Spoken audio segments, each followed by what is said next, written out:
자, 오늘 이야기해볼 선수는 토트넘의 미드필더인 아치그레이인데요. 지난 시즌 중반까지만 하더라도 많은 토트넘 팬분들은 루카스 베리발보다는 아치그레이가 더 빨리 성장하지 않을까, 그리고 더 좋은 모습을 보여주지 않을까라고 생각했을 것 같아요. 저 또한 그랬고요. 그럴 수밖에 없는 게 지난 시즌에 워낙 많은 기회를 받기도 했고 리즈에서 뛸 때부터 많은 빅클럽들에게 워낙 많이 관심을 받았기 때문에 더 많은 기대감을 가질 수밖에 없었죠. 하지만 이번 시즌이 시작되고 그레이는 아직 많은 기회를 받고 있지는 않습니다. 그래서 한번 이거에 대해서 구체적으로 다뤄보려고 해요. 일단 첫 번째로 이야기해볼 부분은 뭐냐면, 이번 시즌에 기회는 적었지만 나올 때마다 좋은 경기력을 보여줬다는 점인데요. 아치그레이는 2024년 7월에 리즈 유나이티드에서 3천만 파운드라는 이적료로 토트넘에 합류를 했는데, 지난 시즌에는 팀 내에 워낙 부상자가 많았기 때문에 원래 포지션인 미드필더에서 뛰기보다는 주로 수비 모든 포지션에서 오가며 46경기나 출전을 했습니다. 근데 이번 시즌에는 토마스 프랭크 감독이 이제 아치그레이의 최적의 자리를 찾아주기 위해서 다양한 포지션에서 뛰게 하기보다는 다른 포지션에서 뛰게 하더라도 미드필더라는 틀 안에서 뛰게 하려는 모습을 보여주고 있어요. 그리고 돈커스터전에서 주앙 팔리냐가 센터백으로 나서면서 그레이는 대신에 자신이 가장 선호하던 중앙 미드필더 자리에서 뛸 기회를 얻었었고요. 이때 공을 다루는 능력이나 기술을 나름 많이 보여줬었고 돌파로 전진하면서 동료들을 위해 공간을 만들어주기도 했어요. 이런 모습은 팔리냐가 보여주지 못하는 경기력이었거든요. 그리고 챔피언스리그 보대전에서도 교체로 들어와서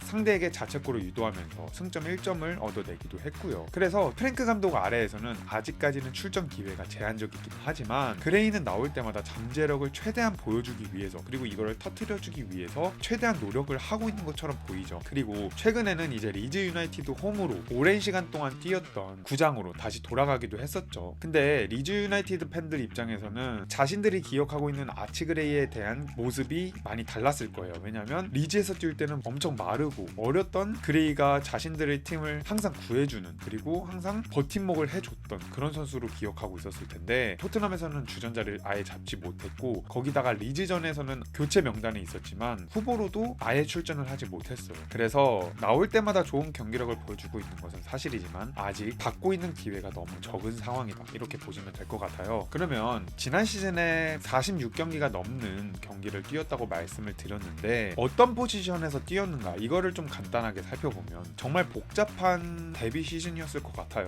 왜냐면 지난 시즌에 로메로, 반더벤, 드라구신 이 선수들이 모두 장기 부상으로 빠지면서 센터백에 큰 공백이 생겼단 말이죠. 그래서 센터백 왼쪽 오른쪽 가릴 거 없이 모두 뛰었고, 그래서 리그에서 19경기 선발 총 28경기를 소화하면서 정말 많은 기회를 받았습니다. 근데 낯선 포지션에서, 거기다가 주전이 빠진 상황에서 부진한 동료들 사이에서 너무 어려운 상황에 일찍 노출된 것이 아닌가, 이런 걱정이 섞인 우려의 목소리도 많았거든요. 왜냐면 같이 영입된 루카스 베리발은 영입이 되었을 때는 정말 헤매는 모습을 많이 보여줬죠. 대표적인 사례로 교체로 토트넘에 출전을 했을 때 아예 자리를 잡지 못하고 비카리오가 베리발을 향해 소리를 치는 장면도 되게 주목을 많이 받았었죠. 근데 리그가 중반 후반이 될수록 그레이는 점점 잊혀졌고 베리발은 더 많은, 그리고 자신의 최적의 자리에서 많은 기회를 잡기 시작했습니다. 물론 포스테코글로가 지난 시즌에 그레이의 희생에 대해서 인터뷰에서 정말 여러 차례 칭찬을 하는 모습도 보여줬거든요. 특히 리버풀전에서 지난 시즌에 리그컵 4강에서 리버풀을 만났었잖아요. 이때 포스테코글로가 아치그레이를 향해서 토트넘 팬분들이 이 베리발이랑 아치그레이가 보여주고 있는 이 퍼포먼스가 어린 나이부터 얼마나 높은 수준을 벌써부터 보여주고 있는지 그거를 잘 모르는 것 같다. 특히 아치그레이는 낯선 포지션에서 뛰고 있음에도 불구하고 정말 벌써부터 높은 수준의 경기력을 보여주고 있다, 이렇게 칭찬을 하는 모습을 보여줬습니다. 하지만 앞서 언급한 것처럼 리그가 후반기에 갈수록 이제 주전 선수들이 돌아왔거든요. 로메로나 반더벤이 돌아오기도 했고, 그러면서 아치그레이는 기회를 받지 못했고, 반면에 처음에는 기회를 많이 받지 못했지만 최적의 자리에서 꾸준히 교체 출전을 해온 베리발은 결국 주전 자리까지 차지하게 되었습니다. 그래서 다음 살펴볼 부분은 뭐냐면, 지금 기회를 받지 못하고 있는 그레이가 그러면 프랭크 감독의 눈밖에 난 게 아니냐, 이런 생각을 가질 수도 있을 것 같아요.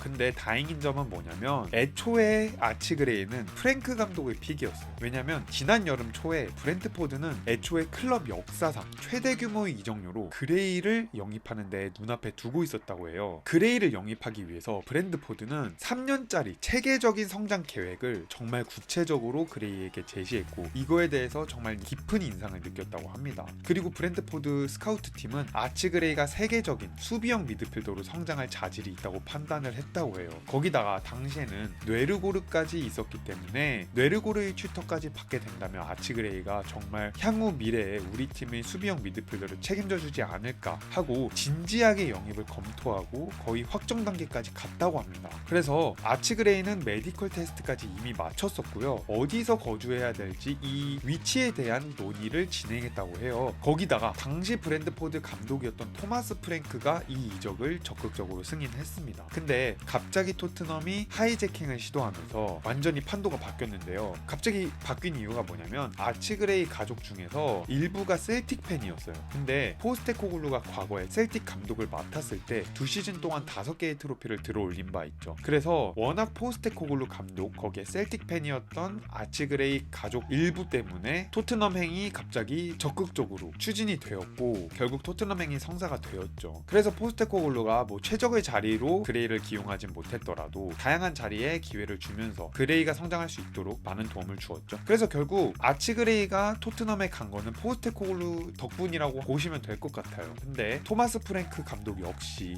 아치 그레이의 영입을 확정짓기 위해서 적극적으로 움직였다. 이거는 현재 아치 그레이 그리고 토트넘 내부적으로 선수한테는 되게 긍정적으로 적용할 수 있겠죠. 근데 그렇다면 왜 이렇게 아치 그레이가 나오지 못하고 있는가? 이거에 대해서 좀 봐야 될 것 같죠. 왜냐면 지금 토트넘에는 공격형 미드필더에는 메디슨은 지금 시즌 아웃이라고 쳐도 시몬스, 메디슨, 클루셰프스키가 있고요. 중앙 미드필더 혹은 수비형 미드필더까지 베리발, 사르, 벤탄쿠르, 팔리냐, 비수마, 그레이가 있는 상황입니다. 시몬스는 지금 중앙 미드필더까지 내려와서 기용이 되고 있는 경우도 있고요. 근데 지금 그레이가 지난 파트에서 프랭크 감독에게 신뢰를 잃은 건 아니다 라고 말씀드리긴 했지만 프리시즌 동안 프랭크 감독에게 깊은 인상을 주진 못한 것 같아요. 왜냐면 애초에 프리시즌 동안 정말 적극적으로 몸싸움도 했고 패스를 찔러주는 모습을 보여주긴 했어요. 하지만 홍콩이랑 한국으로 토트넘이 프리시즌 동안 투어를 다녀왔잖아요. 근데 이 프리시즌 동안 아치그레이랑 벤탄쿠르, 비수마를 적극적으로 기용한 뒤에 프랭크 감독은 바이에른 뮌헨에서 주앙 팔리냐를 1년 임대로 영입을 확정지었습니다. 이 말은 뭐냐? 프랭크 감독은 이번 시즌 동안 그레이를 주전으로 쓰지는 못할 것 같다라고 판단을 한 것 같아요. 거기다가 지금 벤탄쿠르는 재계약을 했고 넘어야 할 산이 지금 중앙 미드필더랑 수비형 미드필더 중에서 사르, 팔리냐, 베리발, 비수마인데 비수마는 지금 아치그레이의 입장에서는 다행인 건 뭐냐면 반복적인 지각이랑 훈련 태도 문제 때문에 원정 명단에서 제외되기도 했고요. 그래서 비수마 정도는 넘었다고 봐도 될 것 같은데 나머지 베리발, 사르, 벤탄쿠르, 팔리냐는 지금 당장 그레이가 넘기에는 너무 어려워 보입니다. 그리고 프랭크 감독이 최근에 인터뷰를 통해서 베리발과 아치그레이에 대해서 직접 언급한 바 있는데요. 어떤 내용이었냐면 나는 유연한 선수들을 좋아한다. 모든 감독이 그럴 것이다. 유연한, 그러니까 다양한 포지션을 소화할 수 있는 선수들은 스쿼드의 폭을 넓혀주기도 하고 경기마다 다른 능력을 팀에게 제공한다. 그래서 나는 지금 아치그레이를 미드필더이자 센터백으로 보고 있다. 왜냐면 두 포지션을 모두 소화할 수 있는 선수이기 때문이고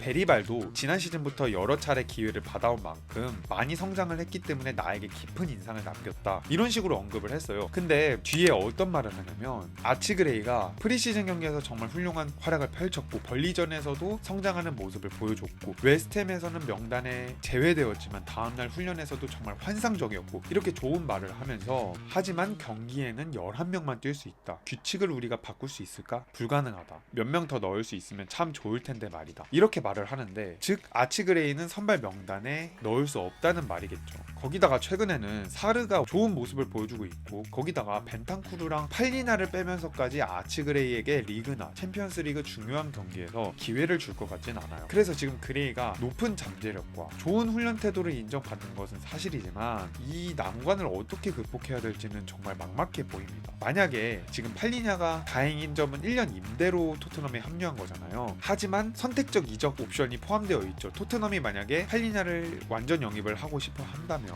다음 시즌에 양 팀이 합의한 이적료로 영입을 할 수 있단 말이에요. 그래서 팔리냐가 만약에 다음 시즌에 정식적으로 토트넘 소속이 된다면 그러면 아치그레이의 미래는 더 암울해질 수밖에 없을 것 같습니다. 그러면 제가 진짜 이야기해보고 싶었던 부분이 뭐냐면 다양한 포지션에서 뛰었던 경험은 과연 아치그레이에게 약일까요? 독일까요? 전 정말 이게 아직까지도 잘 모르겠는 게 그레이는 일단 이번 시즌에 중앙 미드필더로 5경기를 출전했다고 했죠. 거기에 프랭크 감독도 이거에 대해서 질문을 받았어요.